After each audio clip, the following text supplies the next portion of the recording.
প্রায় অনেক দিন পর আপনাদের মাঝে একটি নাস্তা ব্লগ নিয়ে চলে এসেছি। সো একদমই সাডেন প্ল্যানে হয়েছে সবকিছু।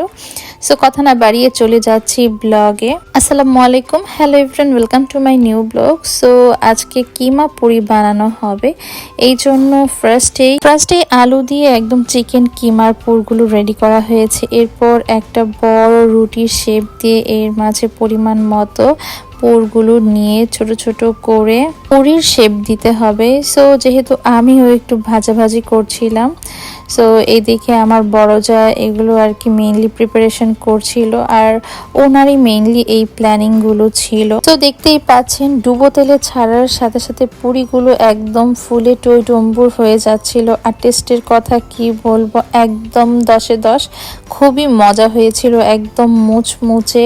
আর এর সাথে খাওয়ার জন্য ভাবি খুব মজার একটা মেয়োনিজ সালাদ তৈরি করেছিল। সো এটার সাথে ডিপ করে খেতে বেশ মজা লাগছিল। সো এটা আরেক টাইপের বানানো হচ্ছিল, এটা হচ্ছে একটু লম্বা শেপের মধ্যে, সো একটু চিপসের আকৃতি ছিল। আর এটা খেতেও ভীষণ মজা হয়েছিল। এটা একদমই ছাড়ার সাথে সাথে একদম মুচমুচে, আর বাচ্চারা তো পুরাই পাগল হয়ে গিয়েছিল এটা খাওয়ার জন্যে। এর পাশাপাশি সবাই মিলে কিন্তু খুব মজা করে আড্ডা দিচ্ছিলাম, আর এই সব স্ন্যাক্সগুলো কিন্তু খুব এনজয় করছিলাম। সো সন্ধ্যার নাস্তায় আপনারা কিন্তু এই ধরনের আইটেম রাখতে পারেন, বেশ মজা লাগে।